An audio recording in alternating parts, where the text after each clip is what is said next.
I think we're live. All right, then. A dinosaur figures out a computer. What a concept.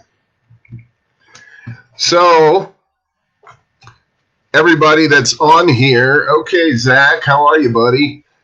Everybody that's on here already knows that I'm Mike Pettiford and that I'm new to this.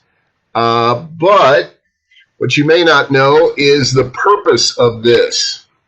What I thought would be really cool would be in these times of strife, since all of my friends on Facebook, not all of them, but most of them are car people or motorcycle people or truck people or something like that, and to go over some experiences and share with you guys some of the coolest cars that I like and find out what you like and maybe give me a short story. It's not really interactive.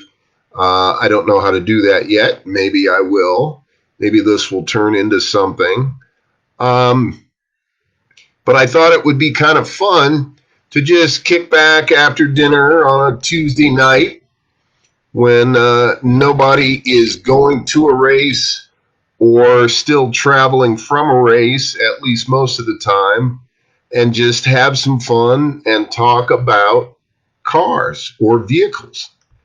Because I don't just like cars. I have the affliction in cars, motorcycles, trucks, buses, not so much buses, RVs, all of that stuff. When I'm cruising down the road, my head is more likely to turn really fast and say, look at that. And it probably won't be a girl. It'll be a really cool car or motorcycle. Not that it couldn't be a girl, but anyway. So I've got a few neat cars. So one of the ones that predominantly my wife drives, we've got a 2015 Golf Sport Wagon, turbo diesel, SEL, stick shift. Those are pretty rare. It took me about a year to get the SEL. I had an SE, and that was really cool, and I liked that. But I wanted the bigger luxury, like the SEL has the electric seats. So when my 5'3" wife gets in the car, I don't have to jack the lever up and down. Those of you that have Volkswagens, you know what I'm talking about. Or Jeeps, or there's other cars that have that. But the SEL has an electric one where you just push it down and go up and down, back and forth, and then it has an electric angle, and it makes it very, very easy. But the reason that we got this car, because we had Subarus for a long time, and we love Subarus still, even though right now we don't have any Subarus, is because this particular car gets like 57 miles per gallon on the highway in sixth gear as a manual. And this one's been turned up a little. It still uses the DEF fluid and all that, but it'll go, I've had it up to 140 miles an hour. And it's a wagon, and it's practical, and it looks kind of cool, I think, for a wagon. So it ends up being a really nice balance between a performance car on the low end of acceleration and a very practical car and a very economical car. And I had a Jetta turbo diesel DSG a few years back, and I loved the economy. That was the first diesel car that I had. And you know how you get used to going about, 250 miles, and then you have to put gas in the car, and you use the bathroom and all that. Well, first trip we did with that car, 250 miles go by, 300 miles go by, and I'm like, look, dear, we need to pull over because I got to use the restroom. And the car has still got half a tank of gas. So you can go 620 miles on a tank and fill the car up for like $25. I love that, even though I'm a performance guy. So that's my answer to all the people in the Priuses that have that smug look on their face. And when I drive up in my ZR1 Corvette, they kind of give me a sneer like I'm killing dinosaurs on the spot, which I am. um, so yeah, I love that vehicle, and I'm going to have it for a while, even though it's only front wheel drive. It's not all wheel drive, which my turbo Subarus were, and that was kind of cool. And I really liked that, and I wanted to see, would I miss the all wheel drive? And the question is, the answer so far is that no, I'm not. Even though my wife drives the car and she was out in the snow today, and we don't have snow tires on it yet. We have mud and snow rated, actually pretty new tires. The car's only got like 67,000 miles on it, and I'm sure it's on its second set of tires from the guy that I bought it from. So far it's been decent in the snow. Not great in the snow like the Subarus were, but it's a nice trade between super economy and sportiness and comfort and practicality. So that's the utilitarian vehicle. Then one up from that, and if you guys have some cars that you like that are also economy cars, go ahead and put that in the comments, and I'll read them off, and if I've got an experience, or you can tell me a short story if you want to type out a lot of stuff. I got the idea to do this because there's a lady I know a couple people I know that do these, and they play piano and sing. And since I don't play piano and I don't sing particularly well, although I have sung, but I'm not a singer, and no, I'm not going to do that this evening. I thought it was a cool idea because you would write in requests, and they would read the requests, and they would do that song eventually. So obviously we're not going to do that, but if we can get a little interaction going, that would be cool. Anne Marie, I'm glad that we finally got you in here.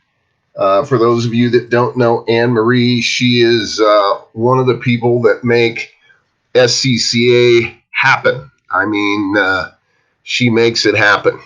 She is one of the people that, I mean, everybody's replaceable, don't get me wrong, but she makes it way easier, and she really knows what she's doing, and she's one of the most dedicated people that I've ever met relative to SCCA. So there you have it. The other car that is in the garage and is a daily driver is a 2017 Golf R.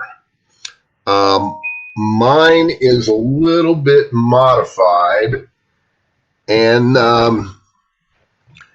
it makes about 400 horsepower instead of the original 292 horsepower, and that makes it a lot faster. I'm looking messages here. Okay. It will be available to view later. Okay. Cool. And let me see here. I'm still figuring this out. Oh, okay. Joe Rothman and Andrew McDougall, Bob Campbell, Mike Cunningham. Cool. Got some motorcycle guys in there. Awesome. Love it. So anyway, I was talking about the Golf R, and it is a 2017, and mine has about 400 horsepower, and it's a really cool car. I've had a lot of all-wheel drive hatches and sedans. Hi, babe. It's my wife in the background peeking her head around my head and then ducking out of sight. We had a WRX STI hatchback. We had a Spec B Subaru. modified. All these have been modified. We had a Focus RS, which is really fun. Great seats. And I'm all about what goes fastest on a racetrack. So we took them all out there and we put a stopwatch on them. And the Golf R ended up the fastest one. So all the other ones got sold in order to get the C8 Corvette. And that was worth it. And I'll talk about that in a minute. But the question that I'll put out to everybody is, what is your favorite brand of car? Let's say you were a bazillionaire. What would you have as your, let's say, your daily driver? Not, what's the most super exotic car you can think of that you're not ever going to have, but something that you would actually get and drive every day if you didn't have to worry about it getting damaged, or you had enough money that it just didn't matter. That would be a question to the crowd, and I'll be interested to see, because I've got a lot of people that they own some pretty nice cars. Some Ferrari guys, Lambo guys, McLaren guys. BMW, Porsche. I don't want to forget anybody, but yeah, some really nice stuff. I tend to be more of a bang for the buck guy. I'm every time somebody gives me a compliment on my C8 Corvette, I'm delighted, because that motivates me to make one more payment on the beginning of the month so I can keep the car for another 30 days, because I'm still making payments on it. But it's fun. It's fun to have that car, because everywhere you go, that car is a movie star. I mean, a lot of people haven't seen them. I know Emmett Chevrolet just got a truckload of them, so there'll be probably, 8 more of them around town. But I've had mine for about a year, and still a lot of people, like, I'll go to a car show or a meet of some type, and people haven't seen it. And some people still don't know what it is. And even when it says Corvette right on the back of it. So the standing joke that I usually say is, the Corvette engineers, when they assembled this one, they put the engine in the wrong place. And then I'll pop the rear hatch where the motor is, and some people will laugh, and some people will just give me that look like, yeah, that wasn't very funny. So, but it's a really cool car. I mean, I've not been a particular fan of mid-engine cars just because of the handling. But they did a really nice job with this. And again, Corvette's always for the money. It's irrefutable. I mean, there's nothing for the money that runs performance-wise with a Corvette. The earlier ones, obviously, there was some quality problems and stuff like that with the interior, and they got zinged pretty bad. And rightfully so. I mean, early Corvettes were not the most comfortable cars that you could buy. Let's be honest. The new ones are much better. In my C8, I got the 2LT interior, which is middle of the road. It's not the base, and it's not the most luxurious interior, because I figured it was going to be an interim car. When the new Z06 comes out, I'm sure I will end up with that one. I'm already on the list, like number 1 or number 2 on the list at Emic, as soon as the new Z06 comes out. And that'll be another thing. I'll be interested to see how I feel about that. Will it? Oh, here we go. Paul Jensen, Jennifer Lane. There we go. The Maestro. Dan. Okay, Mike Ria. Cool, cool. I finally figured out that if you ratchet that down, you can you can get even more comments. Imagine that.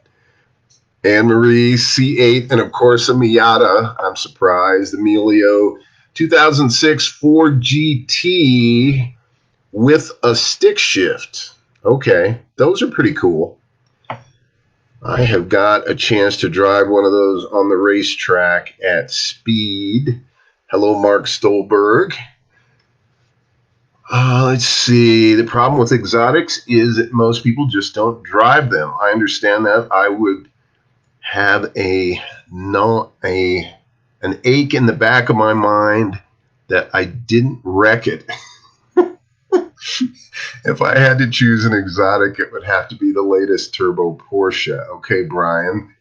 And that's a good point. I hear that a lot from people. They're like, they get this really cool car and they're afraid to drive it. Like what if someone hits me on the road? Well, then you were having fun in a really cool car and you got hit on the road. I'm not that guy, especially, man, if I'm making payments, this is not a show pony. I'm going to be in that car having fun with that car. I had the pleasure of getting a Ducati Desmo Sedici, which was at the time very rare. It's a V4 MotoGP-ish type motorcycle. And I mean, they were pretty expensive. They were about $72,000. And I had the option of paying off a house or getting this very rare motorcycle. Most people would have paid off the house. I got the motorcycle and had way more fun, I think, than they would have. But I did indeed lose some money, and they probably made some money. So, my philosophy is if tomorrow is guaranteed to no one, and hey, if I go tomorrow, I've had a good time, as opposed to wishing that I would have done this or that, or being afraid to drive a particular car or motorcycle. I remember the first time I took the Desmo Sedici out to the track at High Plains. I probably had 10 people come up to me and said, aren't you afraid to ride that at speed on the track? And I'm like, do I look afraid to you when I'm out there having fun? So, to each their own, of course. But I will be in the lane of buying stuff that's, somewhat within my budget, as long as I can make payments. I don't have a lot of money, but I've got good credit. and I'm not afraid to use it. So there you have it. Emilio, a Mach-E 1400 horsepower Mustang. Seriously? Here we go. I'll get this ball rolling. This will be a controversial subject. Is it just me, or did they just ruin the name of Mustang by putting it on an electric car that looks like that? I mean, it should be a different name. They should call it something else. Okay, it's kind of cool, but it's not a Mustang. Sorry, it's just not a Mustang. It's not going to be a Mustang. I don't know what they were thinking of. If I was head of Ford, there would have been a small meeting after that suggestion, and it would have a new name. So, if you guys have any feedback on that, I would be interested to hear it. Drive it and ride it, Mark Stolberg. I don't know exactly what that means, but okay. Yeah, because you do motorcycles too, Mark, I'm pretty sure. And let's see. Yes, Chad, you drive your McLaren everywhere. I admire that about you. And I love this comment. It's too expensive to sit in the garage. I agree with that. I feel exactly the same way about all of that. Joe Rothman, it's not a Mustang. Yeah, you're a Ford guy. Agreed. Yep, Zach. I mean, it's just, I just don't get it. I mean, surely the people at Ford who are capable of very good marketing could have come up with a very excellent name, an exciting name for, call it a Super Volt or I don't know, a Lightning or something like that. But it will just never be a Mustang to me. I mean, a Mustang to me is back in the old days, like 69, I got a chance to drive a 429 Mustang fastback with a 4-speed. And man, back then, that visceral feel and sound, I mean, still gives me goosebumps today when I'm talking about it. That is what a Mustang is. Or I mean, even the new Shelby supercharged ones. I've had a chance to drive one of those.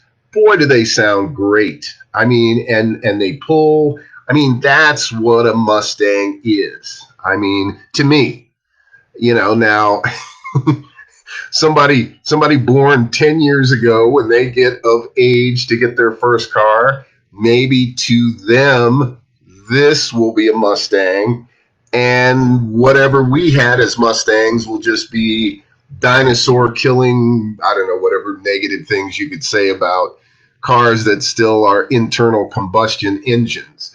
But where's the romance? Where's the interaction? Where's the I mean, I've driven Teslas and other electric cars, but and they're fun, okay, and they're fast, okay. If you haven't driven a Tesla Model S dual motor in insane mode,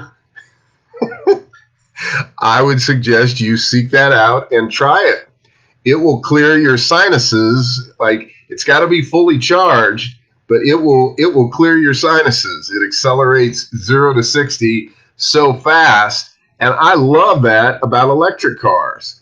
But the reason that I don't have one is because, if you're driving it really hard, it's about a minute before the batteries start to overheat and the PEM gives you the little warning and it cuts your power.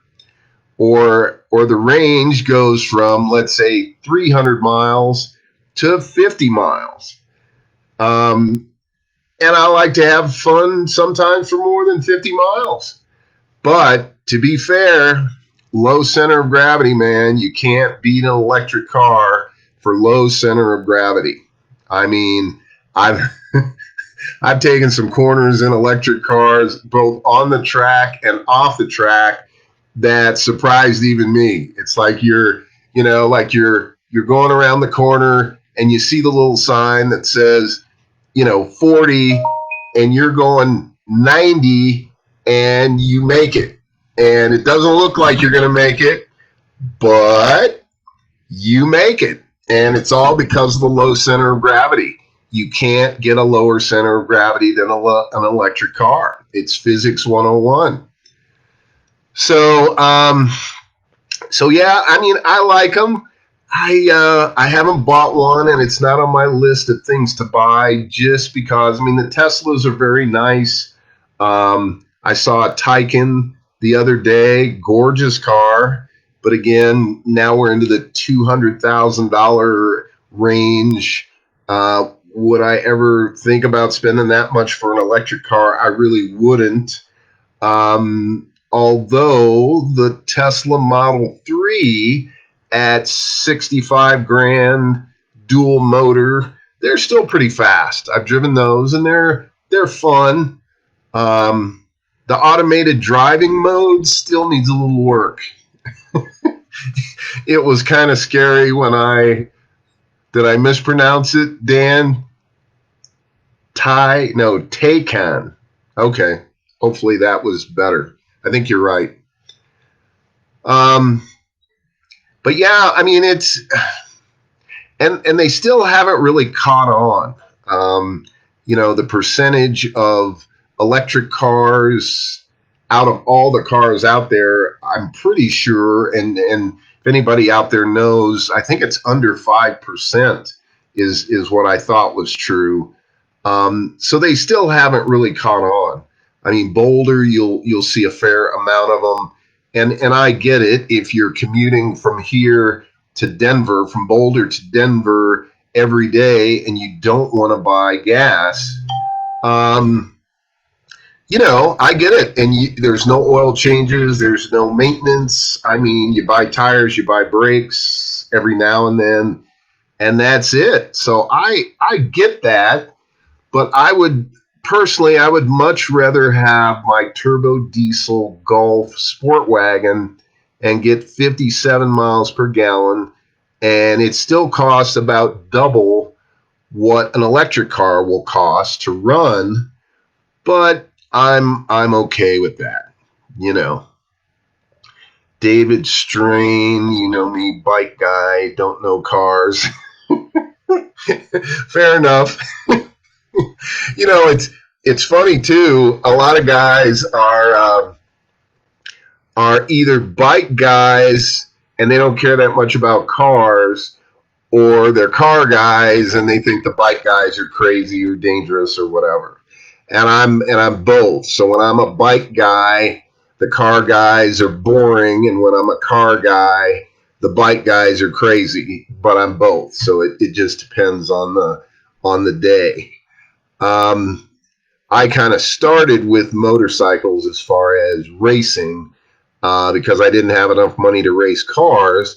And as long as you don't fall down, you can race motorcycles fairly cheaply. Tires, you can buy 2 tires for what 1 Corvette tire costs. And if it's a lower CC bike, my first race bike was a GPZ 550. I didn't have to buy tires the entire weekend. And that doesn't happen with cars, or, well, slower cars, yes. Or the bigger bikes, which I graduated to and rode the thousands for a long time. Yeah, you got to have pretty much 2 sets of tires if you're going to be competitive in MRA or AMA for the weekend, because the big horsepower bikes, they will eat a rear tire pretty quickly. I've got a BMW S1000RR M option with the carbon fiber wheels, and I think mine makes like 210 horsepower or something like that, and weighs 420 pounds, and that is an exciting bike to ride. And it's a pretty good touring bike because it has cruise control, and this is the sad part. This is what tells you you're getting old. When your bike has heated grips, and even though it almost goes 200 miles an hour, it has heated grips and cruise control. And when I was racing Ducatis, Ducati wouldn't think of putting that on their bikes, especially their super bikes. So the first BMW I got, I got it in the fall, so it was cold. And again, I'm making payments, so I'm out there. And I'm like, well, okay, it has it, but I'm not going to use the heated grips or the cruise control. I'm hardcore. Well, okay, you know how the story's going to end. It was like 45 degrees out and sunny, but the wind chill was probably 30. And, even though I've got gloves on, my hands are getting cold, and, your wrist gets that kink in it after about, 40 miles, and you got to take your hand off the grip. And and when you do that, you slow down, and if there's a car behind you, it's like, well, what's this bike guy doing? So, okay, under a fair amount of duress, I engage the cruise control. And after even more duress, I put the heated grips on. And my hands got so warm that I actually had to turn the heated grips down. That's how efficiently these grips get hot. And, after that, okay, I admit it, I can't go back. Now I use the cruise control all the foot time. I got the heated grips on. I don't wear the heavier gloves. I can wear the lighter gloves and just put it on medium, and it's just perfect. So I don't know. As I get older and older, you know, I remember when I got the first. I got a Kawasaki ZR1 back in 1978, and that was the fastest bike you could buy. And I wanted to show it to my buddy in Denver. And I didn't have a heavy jacket, so I put on a light jacket, and I didn't have heavy gloves. And man, I was so cold when I got there, I could barely get off the motorcycle. But I was I was undaunted. You know, I would do that. I would freeze. I would do anything to ride a motorcycle because I loved riding motorcycles that much. So I don't know if there's still people out there. I remember racing MRA, Motorcycle Road Racing Association, up at Woody Creek Raceway. And there was a guy by the name of Bruce Gibson, who was the epitome of the hardcore racer, at least in my eyes, because he would ride his 750 Interceptor up to the racetrack, change it over to a race bike, race it, camp that night with a tent that he had brought up, race it the second day, switch it back to a street bike, and ride it down back to, I think he lived in Boulder at that time. And I'm like, man, that is that is crazy dedicated, you know. I mean, I had my little pickup truck, and I rode up in that and slept in it with the heater on, you know, and I thought I was roughing it, you know, but it's all relative. People that have a burning desire to go racing, sadly, are becoming, I believe, fewer and fewer. A lot of people, it's okay to just have the car. And again, that's cool. There's nothing wrong with that. This is America. If I want to buy a helicopter and set it out in the backyard and look at it, even if I don't know how to fly it, there's nothing wrong with that. I paid good money, or I'm making payments probably if it's me, for the helicopter. But just to miss, you know, having the interactive experience of whatever it is, whether it's a car or motorcycle, at the limit, man, that's what it's all about. That's why we do this. And I don't know about you, but if you're in a C8 Corvette and you're at full throttle, for a moment in time, the world is an okay place. Politics doesn't get into it. If you've had bad things happen to you, if your dog just died, in that moment, it will take you away from the sorrow and put some joy in your life. And that's why I just don't buy cars that don't make me smile. I mean, pretty much everything I have, when I get in it, it makes me smile. You know, some of them just make me giggle. I mean, that BMW, every time you go to full throttle, if you're not smiling, your face is going to look like you're smiling because it's peeled back because of the acceleration. And let's see, Luciano had my ZL1 at Bandimere 4 days after I bought it. There you go. That's the way you do that. And went to High Plains. There you go. Okay, then. That's the way you do it. You get your car. Hopefully you put some warm-up miles on it. You take it out to Bandimere. You see what it does quarter mile. You take it out to High Plains. You see what it does lap time. And there you go. Now you know what the car will do. and Emilio, that's what Emilio's my media guy. Without his help, I would not be, I would have never made it to be live tonight without his help. But the first thing we did, I helped him get a C7 Grand Sport Corvette at Emick. And that's pretty much the first thing we did. It was a used car, so it was already broken in. We took it out to High Plains and, got a lap time on it, and top speed and all that stuff, because to me that's always fascinated me.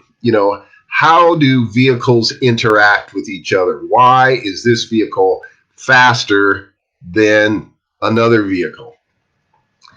So let's see. Okay, Joe, is it Taycan or Ricardo Montalban? I like what they've done to my car. Okay. Oh, why couldn't they just call it, we're not going to go there. But yeah, I mean, it's always fascinated me. How do we make the car go faster? And I've done videos on this, and we're not going to go back there. But my Golf R, the last time I took it out to High Plains, I got into the 201s with it. I mean, for a Golf R, that's pretty fast. I mean, there's people that have Z06 Corvettes that haven't broken 2 minutes. And that's a way, way, way faster car, even with the modifications that I've got done to mine. And, my Golf R doesn't, it's got stock suspension except for a rear sway bar. And, it corners okay if you haven't been in a car that corners really well.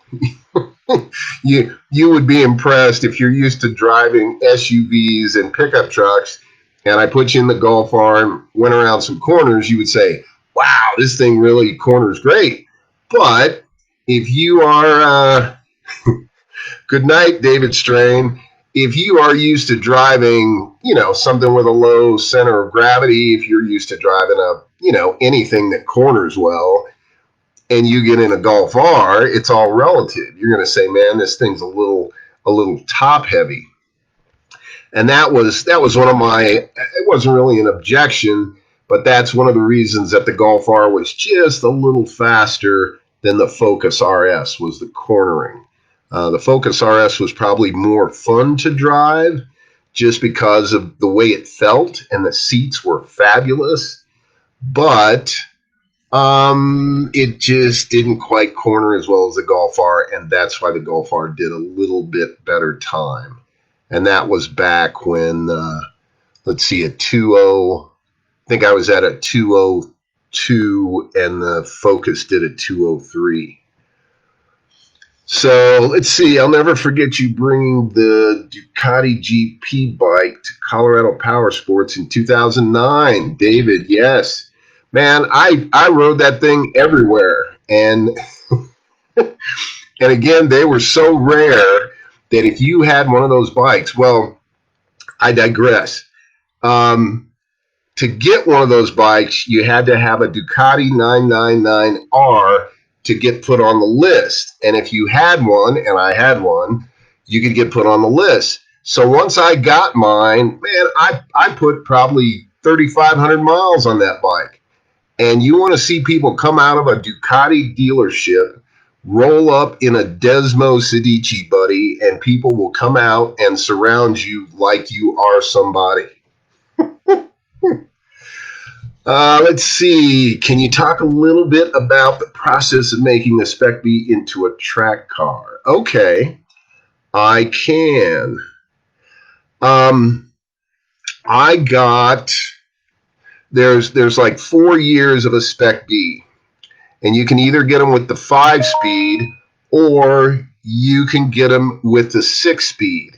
You want to get them with the 6-speed, which I think mine was an 08. An 07 and an 06 is the 5-speed, and here's why. The top speed is better, and the mileage is better. So, I mean, if you've got a 5-speed, okay, you've got a 5-speed. I did the research because I wanted a Spec B for a long time, and I could never find one, and I finally found one, and it was absolutely perfect. We put a bigger turbo on it. We had iBox springs. We had bigger sway bars. It's already got a limited slip. We had a short throw shifter, of course, an exhaust system. The guy that I bought it from had a really loud exhaust system that he loved. I had to get a different exhaust system that was a little bit quieter because I do like to listen to the radio when I'm on the highway every now and then. Me and Aretha Franklin have got a thing going when I'm on the highway. Um, Other than that, it was actually what amazed me about that car is how poised it was at very high speeds. Mine did about 176 miles an hour. And I mean, a lot of people don't believe it went that fast. I mean, I've got a GPS and I've got a undisclosed section of road that I do a test in, and it actually did, and nobody was more surprised than me because my WRX STI only would do about 155 miles an hour, and they had about the same amount of power. The Spec B had a little bit more horsepower. Then, of course, wheels and tires, sticky tires. You got to have that if you're going to turn decent lap times. And if his is a 5-speed, I mean, it's okay, especially for track. For track, it's not going to matter at all. So let's see here. What else? What else? Desmo City Chi, yeah. So, well, that was kind of cool. Request time. The other thing about driving the C8, I'll go back to that for just a moment. A mid-engine Corvette. The cool part, I'll tell you the cool part and the not so cool part for me. The cool part is when you turn in, since you're literally sitting on the center of gravity, it starts to turn in faster and it feels better.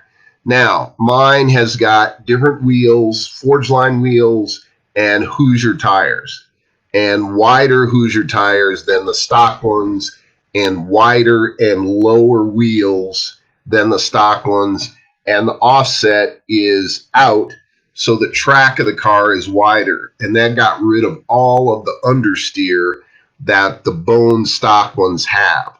So when you turn mine in, it turns in immediately, and I love that in any car. I don't like having to wait for the car to turn, understeer. You turn it, and the car, I mean, a lot of front-wheel drive cars will do that. And the not so cool part, the other cool part is it goes 0 to 60 crazy good because it launches. It's not quite as good as a Turbo S all-wheel drive Porsche or a Tesla dual motor in insane mode, but it's close. Mine at this altitude did 0 to 60 in 3.3 seconds, and that's 100% stock. I mean, I got it new. I put the miles on it. I got oil and filter changed, and then I did a 0 to 60. And they have a thing on the computer. You just turn it to race mode and punch it into the 0 to 60. And as soon as you take off, the time starts. And when you get to 60, the time stops. So 3.3 was the best that I did. That would probably be, there's been people at sea level that have done it in like 2.8, and that's probably about right with the extra horsepower that the car would have down there. But the transmission is really great. I mean, it shifts fairly quickly. I mean, it doesn't shift Ferrari fast, but it shifts much faster than a ZR1 with an automatic transmission, which shifts about as fast as a minivan. But it's got so much horsepower and torque that you almost don't care because most cars you're going to be looking in your rearview mirror to see where they're at anyway. Because that car, that's probably my favorite out of all the cars that I have, just because it's the fastest Corvette so far that they've ever made. And they really, I mean, and I ordered that one just the way I wanted it. I got the 3LT interior and the ZTK package, which is with the Aero, um, all of that. You know, it's because I'm going to have that car for a long time, and I'm still making payments on it. But what a joy. I mean, 717 pound-feet of torque just makes me smile. They did a good job, even though the car's heavy. And if you get out of driving a C8 into a C7 ZR1, the car feels kind of bulbous. But you really don't care once you get into the power. The brakes are fantastic, and it's got 50-50 weight distribution. So when you go into a corner, it will actually out corner the C8 Corvette. Now, part of that is because the tire size is huge. Again, I have Forge Line wheels. Thank you, David Shard. He's the president of Forge Line. I've known him for over 20 years, and he makes great wheels. So I've got a set on the ZR1 with wider tires. I've got 315s in the front and 345s in the back. So, and we got a little bit more negative offset, so it increased the track width, all the, the standard things that are going to make the car go faster. And that car, I've done a 151 out at high plains, and top speed is over 200 miles an hour, not much over, like 201 with the Aero. And that's pretty impressive for a bone stock. I haven't got the alignment done. I haven't lowered the car. I was pretty impressed by that for, $150,000 bone stock car. That's not bad. I don't think anything else for that amount of money can go that fast as a road car. So, and they make kits, Hennessy makes a 1,200 horsepower kit for it that I think is like 60,000 or something like that.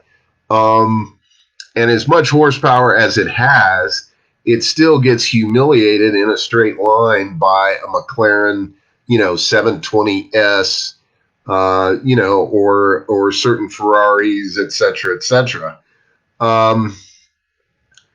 But again, for the money, and it's very comfortable. It looks cool. It looks like a custom car because I got the Aero. So a lot of people that don't know that you can order a ZR1 like that, some of the younger people in the Hondas will look and say, "Where'd you get the spoiler, man?" And like, Chevrolet, buddy, I just checked off a box. It was easy. So yeah, I mean, it's really fun.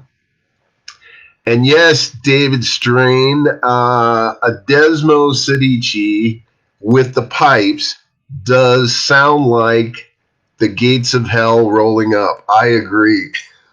that was. Oh, and don't ever try to ride a Desmo Sedici downtown because they get very hot unless you have like some really good protective gear, not just regular long pants, because it's not going to burn you, but you're gonna be wishing that you had worn your Aero Stitch suit rather than your thin summer long pants. So anyway, let's see what else. We've been on here for 49 minutes. That's crazy. And I've been having fun, and I hope you guys have been having fun.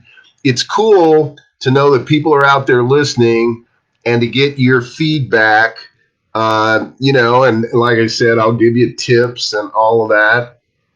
Fastest car that I've ever driven. I've driven a fair amount of McLarens, and I don't know. I mean, most McLaren owners probably don't know this, but they are speed limited at 213 miles an hour. And my view is, why? If you're going 213 and something goes wrong, I think the results are going to be about the same. Hello, Kevin Carter. Greetings to you too, buddy. Awesome guy that you are. One of my favorite V6 Camaro drivers. Can I say that? Of course.